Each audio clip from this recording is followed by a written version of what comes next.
कथा प्रारंभ होत है, आओ वीर हनुमान। आसन लेओ प्रेम से, धरूं तुम्हारो ध्यान। राधे मेरे स्वामी, मैं राधे की दास। जन्म जन्म मोहि दीजियो, श्री वृंदावन वास। बरसाने की राधिका, नंद गांव के श्याम। इनके श्री चरणों में मेरा कोटि कोटि प्रणाम, कोटि कोटि प्रणाम। जय श्री कृष्णा दोस्तों, राधे राधे। आइए अब हम माघ मास के महात्म्य का 18वां अध्याय और 18वें दिन की पुण्य फल देने वाली व्रत कथा सुनते हैं। सबसे पहले हम देख लेते हैं कि इस अध्याय में हम कौन सी कथा का श्रवण करेंगे। माघ मास के 18वें दिन के इस अध्याय में हम प्रयाग स्नान का फल और गंधर्व कन्याओं की वीर कथा का वर्णन सुनेंगे। उसके बाद माघ स्नान की कथा का श्रवण करेंगे। आइए सबसे पहले हम माघ मास का 18वां अध्याय सुनते हैं। वशिष्ठ जी बोले कि मैंने दत्तात्रेय जी द्वारा कहा गया महात्म्य तुमसे कहा। अब मैं माघ महीने के स्नान से उत्पन्न फल को, जो सभी यज्ञों में उत्तम है, सभी प्रकार के दानों का श्रेष्ठ फल देने वाला और समस्त व्रत एवं तप के समान है, वह मैं तुमसे कहता हूँ। हे राजा दिलीप, तुम ध्यान से सुनो। माघ स्नान से मनुष्य पवित्र हो जाता है और दोनों मातृ और पितृकुल के पितरों का उद्धार करके स्वेच्छाचारी उत्तम सुंदर विमान पर चढ़कर मरने के बाद स्वर्ग को ही जाता है। जो माघ के महीने में नदी में अरुण उदय में प्रातःकाल स्नान करता है, वह स्वर्ग में जाता है। सदा के पापी, दुराचारी, कुमार्गी मनुष्य भी माघ स्नान और हरि की पूजा करने से पाप के बड़े समुदाय से निर्मुक्त होकर भगवान के सदृश शरीर वाले हो जाते हैं। जो झूठ बोलने वाले, माता पिता को दुख देने वाले, बिना किसी आश्रम के कुल के धर्म का परित्याग करने वाले दंभी पाखंडी मनुष्य भी प्रयाग में माघ महीने में स्नान करने से सदगति को प्राप्त करते हैं। संसार में किसी भी पुण्य तीर्थों में माघ महीने का स्नान मनुष्य को अत्यंत ही कठिन है। इसमें स्नान करने से मनुष्य की ब्रह्मवेत्ताओं की गति प्राप्त होती है, इसमें कोई संदेह नहीं है। हे राजन, माघ में तप, दान, जप करना, हरि भगवान की पूजा, ये सब अक्षय होते हैं। माघ मास में अन्नदान करने वाला स्वर्ग में अमृत पीता है। सुवर्ण दान करने वाला इंद्र के समान हो जाता है। दीपक, अग्नि, वस्त्र दान देने वाला मनुष्य कांति युक्त होकर सूर्य लोक में वास करता है। यज्ञ, दान, स्वच्छ, उग्र तप, ब्रह्मचार्य धारण, उत्तम योग, सेवा करने से लोग इतने शुद्ध नहीं होते जितने कि माघ मास में तीर्थ में स्नान करने से ही उन्हें शुभ फल की प्राप्ति हो जाती है। माघ में स्नान करने से जो हरि भगवान की पूजा करते हैं, वे स्वर्ग से लौटकर पृथ्वी पर आकर महान चक्रवर्ती राजा बनते हैं तथा दिव्य स्वरूपवान, भाग्यवान, मधुर बोलने वाले, धर्मयुक्त, बड़े भारी धनी और शत आयु वाले होते हैं। शरीर, वाणी, मन से जाने या बिना जाने हुए संपूर्ण पाप भी किसी उत्तम तीर्थ में माघ महीने में स्नान करने से शीघ्र ही ऐसे नष्ट हो जाते हैं जैसे अग्नि में काष्ठ नष्ट हो जाता है। पापी मनुष्य जो अपने किए हुए कर्म का फल भोग रहा हो, यदि वह भी कभी माघ मास में स्नान कर ले तो उसके भी पाप शीघ्र नष्ट हो जाते हैं। हे राजन, यही कारण है कि गंधर्व कन्याएं भी शापवश हो पाप का फल भोगती हुई लोमेश ऋषि के उपदेश से माघ महीने में स्नान करके अपने पाप से छूट गई थी। यह बड़ा भारी आश्चर्य है। राजा दिलीप ने जब यह सुना तो गुरु वशिष्ठ के चरण कमलों को प्रणाम करके बड़ी ही श्रद्धा और विनीत भाव से पूछने लगे कि हे मुनिवर, कन्याओं को कहाँ से शाप मिला? वे कन्या किसकी थी? उनके क्या नाम थे? उनकी क्या उम्र थी? किस तरह वे लोमेश ऋषि के उपदेश से शाप से मुक्त हुई? उन्होंने माघ महीने में कहाँ स्नान किया? वे संख्या में कितनी थी? वशिष्ठ जी ने कहा कि हे उत्तम राजा, इस धर्म युक्त अद्भुत कथा को तुम मुझसे सुनो। सुख संगीति नाम के गंधर्व की प्रमोदिनी नाम की कन्या थी। सुशील की कन्या सुशीला, स्वरवेदी की कन्या सुस्वरा, चंद्रकांत की कन्या सुतारा और सुप्रभा की कन्या चंद्रिका थी। हे राजन, ये सुंदर नाम वाली इन अप्सराओं के नाम थे। ये पांचों कन्याएं कुमारी और उम्र में समान ही थी। ये चंद्रमा की ज्योति के समान अत्यंत ही शोभायमान थी, जिनके दर्शन करने से काम उत्पन्न हो जाता था। ये चंद्रमा के समान बड़ी ही स्वच्छ और उसके समान अमृत जैसी रस युक्त वाली थी, जो नैनों को आनंदित कर देने वाली, अति ललित, बड़ी ही सुंदर उठे हुए पयोधर वाली कमलिनी के समान थी। यौवन में नवीन लता के समान थी, स्वर्ण जैसी गौर वर्ण की तथा स्वर्ण की भांति प्रभा वाली, स्वर्ण के ही आभूषण धारण करती थी। चंपाकली और स्वर्ण के समान सुनहरे वस्त्र धारण किए हुए रहती थी।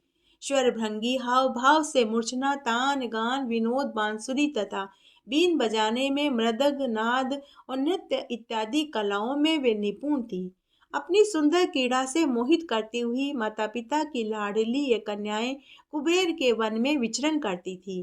कौतुक से एक बार ये पांचों मिलकर बैसाख के महीने में एक जंगल से दूसरे जंगल में मदार के फूल तोड़ती हुई घूम रही थी।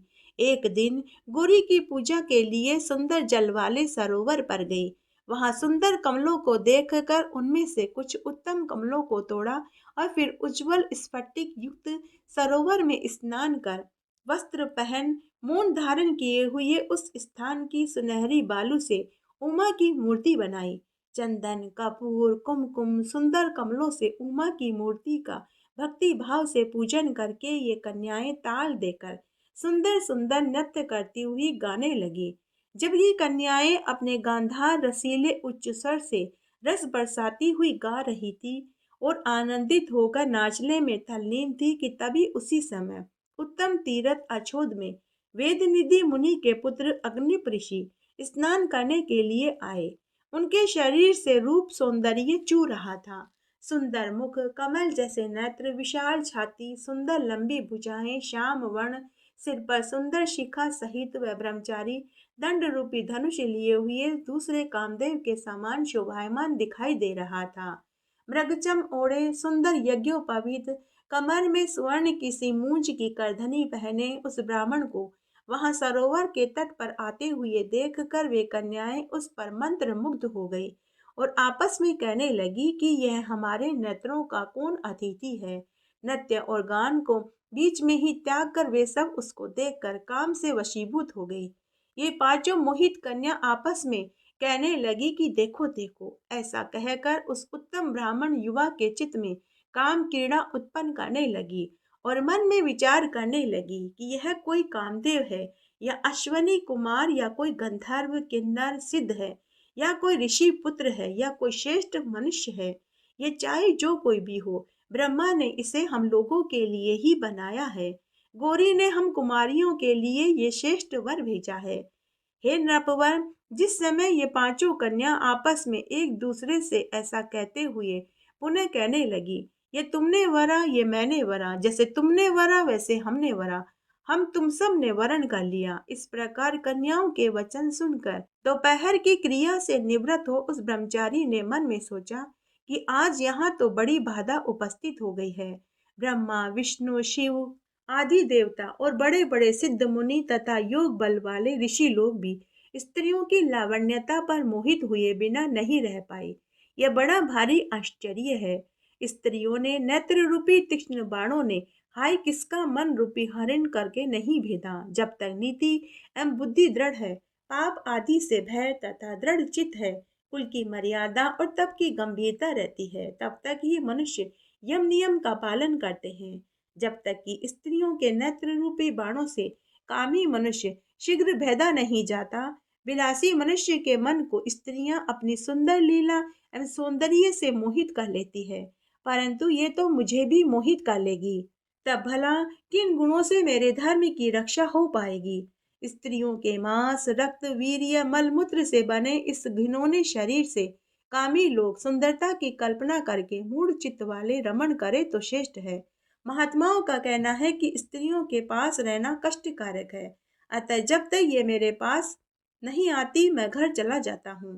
तब तक वे वरांगनाएं उसके समीप न आने पाई। वह बटु पहले ही वैष्णव प्रभाव से वहां से अंतर्ध्यान हो गया। हे राजन, योग बल से ऋषिपुत्र के चले जाने पर वे कन्याएं ठगी सी रह गई और आतुर हो नेत्रों से शून्य दसों दिशाओं में देखने लगी और कहने लगी कि यह कोई जादूगर था या मायावी था जो हमारे देखते देखते ही गायब हो गया।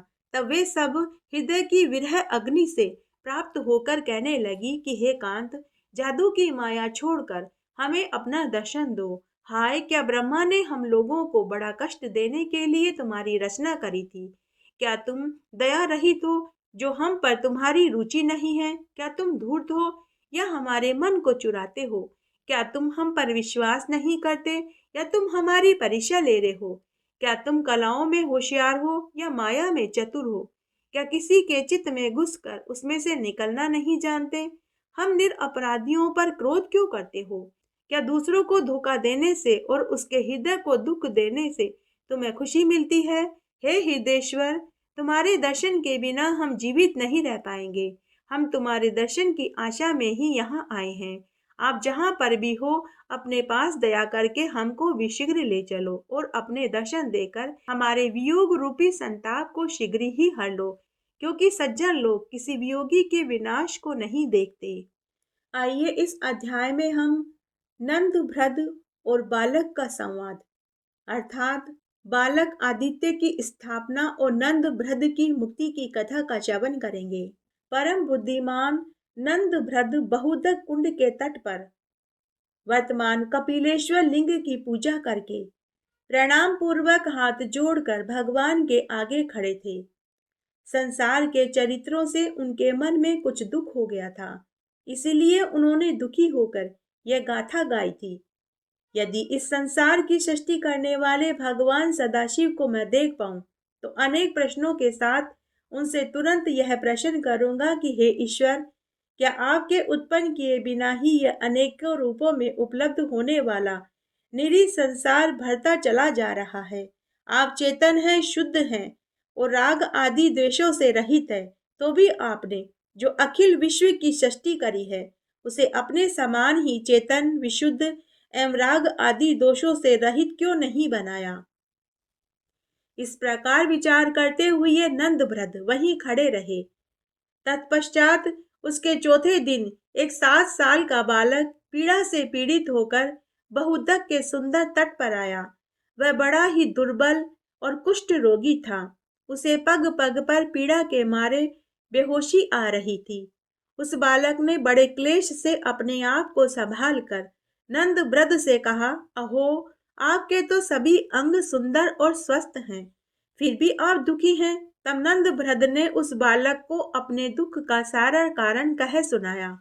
वह सुनकर बालक ने दुखी होकर कहा कि अहो, इस बात से मुझे बड़ी भयंकर पीड़ा हो रही है कि विद्वान पुरुष भी अपने कर्तव्यों को नहीं समझ पाते। जिसका शरीर संपूर्ण इंद्रियों से युक्त और स्वस्थ है, वह भी व्यर्थ मरने की इच्छा रखता है। जहाँ राजा खटवांग ने 2 ही घड़ी में मोक्ष को प्राप्त कर लिया था, मैं तो अपने को ही दृढ़ मानता हूँ, क्योंकि मेरे माता पिता नहीं, मुझ में चलने की शक्ति नहीं। यद्यपि फिर भी मैं मरना नहीं चाहता। श्रुति का वचन सत्य है। आपको तो श्रुति के इस कथन से संतोष धारण करना चाहिए, क्योंकि आपका यह शरीर अभी भी दृढ़ है। यदि मेरा भी शरीर किसी प्रकार निरोगी हो जाए तो मैं एक एक क्षण में सत्कर्म करूं, जिसको एक एक युग में भोगा जा सकता है। इंद्रियां जिसके वश में हो, शरीर जिसका दृढ़ हो, वह भी यदि साधन के सिवा और किसी वस्तु की इच्छा करे तो उससे बढ़कर मूर्ख और कौन हो सकता है।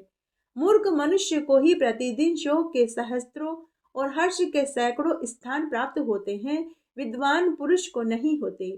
जो ज्ञान के विरुद्ध हो, जिनमें अनेक प्रकार के विनाशकारी विघ्न प्राप्त हो तथा जो मूल को ही उच्छेद कर डालने वाले हो, ऐसे कर्मों में आप जैसे बुद्धिमान पुरुषों की आसक्ति नहीं होती। 8 अंगों वाली जिस बुद्धि को संपूर्ण श्रेय की सिद्धि करने वाली बताया गया है, वह वेदों और स्मृतियों के अनुकूल चलने वाली निर्मल बुद्धि आपके भीतर मौजूद है।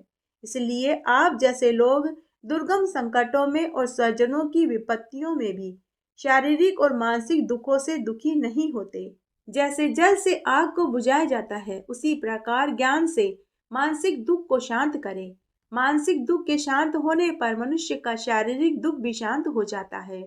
मन के दुख की जड़ है स्नेह। स्नेह से ही प्राणी आसक्त होता है और दुख पाता है। स्नेह से दुख और स्नेह से ही भय उत्पन्न होता है। शोक, हर्ष और आयास सब कुछ स्नेह से ही होता है। स्नेह से ही इंद्रिय राग और विषय राग जन्म लेता है। ये दोनों ही क्षय के विरोधी हैं। इनमें पहला अर्थात इंद्रिय राग भारी माना गया है। इसलिए जो स्नेह या आसक्ति का त्यागी, निर्वर और निष्परिग्रह होता है वह कभी दुखी नहीं होता। बालक ने आगे कहा कि जिन्होंने पूर्व जन्म में तामसिक भाव से दान दिया है, उन्होंने इस जन्म में उसी दान का फल प्राप्त किया है। परंतु तामस भाव से जो कर्म किया गया है, उसके प्रभाव से उन लोगों का धर्म में कभी अनुराग नहीं होता। ऐसे मनुष्य पुण्य फल को भोग कर अपने तामसिक भाव के कारण नरक में जाते हैं। इसमें कोई संदेह नहीं है। इस संशय के विषय में मार्कंडेय जी ने पूर्वकाल में जो बातें कही थी, वही मैं तुम्हें बताता हूँ। एक मनुष्य ऐसा है जिसके लिए इस लोक में तो सुख का भोग सुलभ है, परंतु परलोक में नहीं। दूसरा ऐसा है जिसके लिए परलोक में सुख का भोग सुलभ है, परंतु इस लोक में नहीं। तीसरा मनुष्य ऐसा है जिसके लिए इस लोक में और परलोक में दोनों जगह सुख प्राप्त होता है। और चौथा मनुष्य इस प्रकार का है जिसके लिए न तो इस लोक में सुख है और न ही परलोक में। जिसका पूर्व जन्म में किया हुआ पुण्य शेष है, उसी को वह भोगता है। अतः हे महाभाग, ऐसा जानकर सब कार्यों का त्याग करके भगवान सदाशिव का भजन, वर्ण धर्म का पालन करना चाहिए। इससे बढ़कर दूसरा और कोई धर्म नहीं। जो अपने मनोरथों के नष्ट होने पर तथा प्राप्त होने पर भी शोक करता है, अथवा जो भोगों से तृप्त नहीं होता, वह निश्चय ही दूसरे जन्म में बंधन में पड़ता है। तब नंद भ्रद बोले कि हे बालक, आप बाल रूप में उपस्थित होने पर भी वास्तव में बालक नहीं हैं। आप मुझे बड़े ही बुद्धिमान प्रतीत होते हैं। मैं आपको नमस्कार करता हूँ। मैं बड़े ही विस्मय में पड़ा हुआ हूँ। आप कौन हैं, यथार्थ रूप से मैं जानना चाहता हूँ। मैंने बहुत से वृद्ध पुरुषों के दर्शन करे, सत्संग लाभ लिया, किंतु उन सब की ऐसी बुद्धि न मैंने देखी न सुनी। आपने तो मेरे जन्म भर के संदेह को खेल खेल में ही नष्ट कर दिया। आप कोई साधारण बालक नहीं लगते। कृपया करके आप अपने बारे में बताइए। तब उस बालक ने कहा कि हे महाशय, ये बड़ी लंबी कथा है, एकाग्र चित्त होकर सुनिए। इससे पहले 8वें जन्म में मैं विदिशा नगर में ब्राह्मण कुल में जन्म लिया था। मेरा नाम धर्मजालिक था। मैं वेद वेदांग का तत्वज्ञ और धर्म शास्त्रों के अर्थ जानने वाला, विद्वानों में श्रेष्ठ तथा साक्षात बृहस्पति जी के समान धर्म शास्त्रों का ज्ञाता था।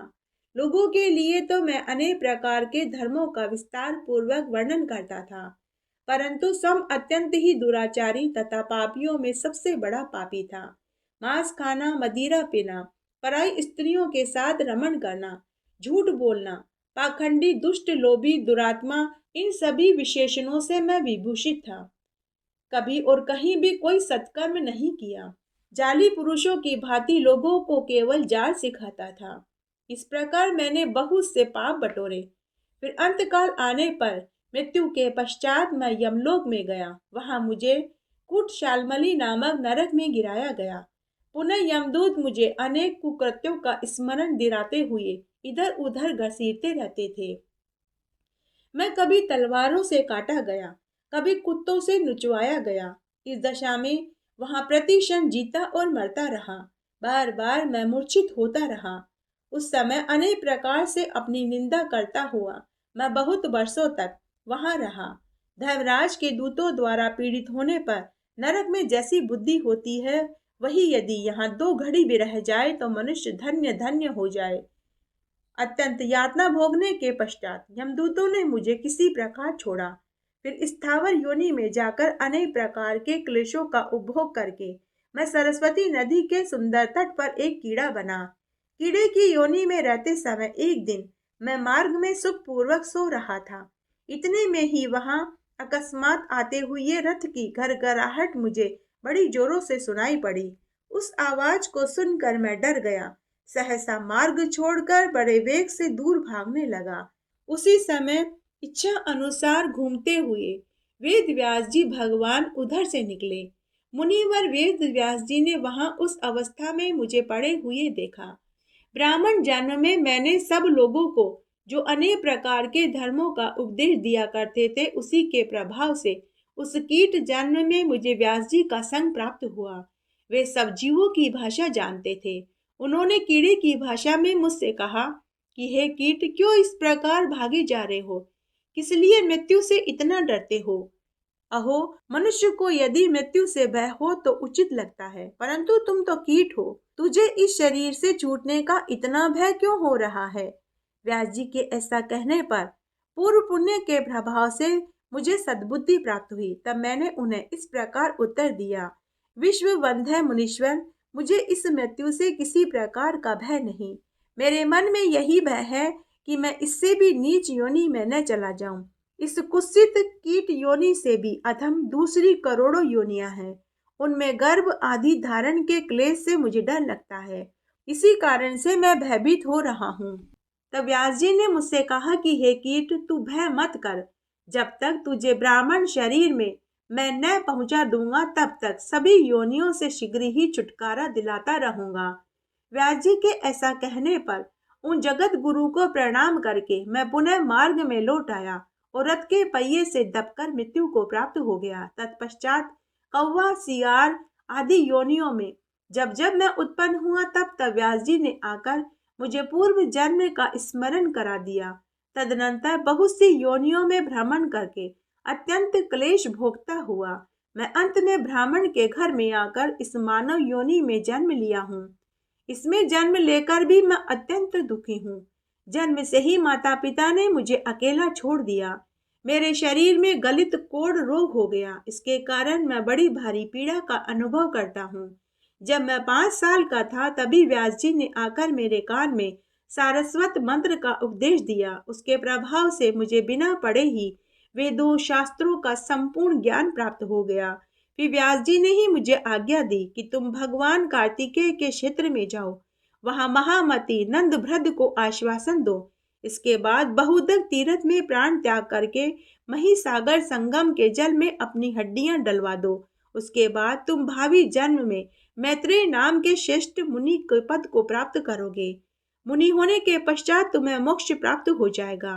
सब व्यास जी ने इस प्रकार मुझसे कहा, इसलिए मैं अपने इस शरीर को उठाकर अत्यंत क्लेश में इस तीर्थ पर आया हूँ। इस प्रकार आपसे मैंने अपना यह सारा चरित्र कह सुनाया। हे नंद भ्रद जी, पाप इस प्रकार कष्टदायक होता है, अतः आप सदा ही उसका त्याग करें। नंद भ्रद बोले कि अहो, आपका यह चरित्र बड़ा ही अद्भुत है। इससे मेरे हृदय में पुनः धर्म के प्रति दृढ़ता आ गई। परंतु आपने मुझे धर्म का उपदेश किया है, उसके बदले में मैं आपकी कोई सेवा करना चाहता हूँ। अतः आप धर्म का स्मरण कीजिए, मुझे अपनी सेवा का कोई आदेश हो तो दीजिए। बालक ने कहा, हे नंद भ्रद जी, मैं इस तीर्थ में 1 सप्ताह तक निराहार रहकर भगवान सूर्य के मंत्रों का जाप करूंगा। तत्पश्चात शरीर त्याग दूंगा। उसके बाद आप बरकरी का तीर्थ में ले जाकर मेरे शरीर का दाह कर देना और मेरी हड्डियों को उस तीर्थ में डाल देना। इस बहुदर तीर्थ में जहाँ मैं प्राण त्याग करूंगा, वहाँ मेरे नाम से भगवान सूर्य की स्थापना कर देना। भगवान सविता सर्वश्रेष्ठ देवता है, द्विजों के तो वह सर्वस्व है। संपूर्ण वेदों और वेदांगों ने भगवान सूर्य की महिमा का गान किया है। आप भी सदा सूर्य भगवान का भजन करो, बहुदक कुंड का सेवन करना। व्यास जी के बताए अनुसार इस तीर्थ का संक्षिप्त महात्म्य मैं आपको सुनाता हूँ। जो मनुष्य माघ मास की सप्तमी तिथि को बहुदक तीर्थ में स्नान करके पितरों को पिंडदान देता है, उसके वे पितर अक्षय तृतीया को प्राप्त होते हैं। बहुदक तीर्थ के किनारे पितरों के उद्देश्य से जो कुछ भी दान दिया जाता है, वह अक्षय होकर परलोक में संचित हो जाता है। बहुदक कुंड में किया गया स्नान, दान, जप, होम, स्वाध्याय, पितृतर्पण सब महान फल को देने वाले होते हैं। यूं कहकर वह बालक मौन हो गया। बहुदक कुंड में स्नान करके पवित्र हो तटवर्ती वृक्ष के नीचे बैठकर सम सूर्य मंत्रों का जाप करने लगा। 7वीं रात्रि व्यतीत होने पर बालक ने प्राण त्याग दिए। फिर नंद भ्रद ने बालक के कथना अनुसार ब्राह्मणों द्वारा उसके शव का विधिवत दाह संस्कार करवाया। सूर्य मंत्र के जप में लगे हुए उस बालक ने वहां प्राण त्याग करे थे। वहां नंदभ्रद के बाल आदित्य के नाम से विख्यात भगवान सूर्य की प्रतिमा स्थापित कर दी, जो बहुदक में स्नान करके बाल आदित्य का पूजन करता है उस पर भगवान सूर्य प्रसन्न हो जाते हैं और उसे मरने पर मोक्ष प्रदान कर देते हैं। नंदभ्रद ने भी दूसरी स्त्री से विवाह करके उसके गर्भ से अपने ही समान अनेक पुत्र पैदा किए। वे सदा भगवान शिव और सूर्य की उपासना में लगे रहे। अंत में उन्होंने भगवान शिव का सारूप्य प्राप्त किया, जिससे फिर इस संसार में उन्हें लौटना नहीं पड़ा। इस प्रकार यह महाकुंड बहुदक के नाम से विख्यात हुआ, जो श्रद्धा पूर्वक इस तीर्थ के महात्म्य को सुनता, पढ़ता, सुनाता है, उस पर भगवान सूर्य प्रसन्न हो जाते हैं तथा वह अपने हृदय में मोक्ष का चिंतन करते हुए भवसागर से मुक्त हो जाते हैं। बोलिए विष्णु भगवान की जय। इस प्रकार आज हमने माघ मास के महात्म्य का 18वां अध्याय और 18वें दिन की पुण्य फल देने वाली कथा का श्रवण किया। आशा करती हूँ आपको इस महात्म्य को सुनने का संपूर्ण फल प्राप्त होगा। मेरे साथ बने रहने के लिए आपका धन्यवाद। आगे आने वाली कथा कहानी के लिए भी आप इसी तरह मेरे साथ बने रहें। धन्यवाद।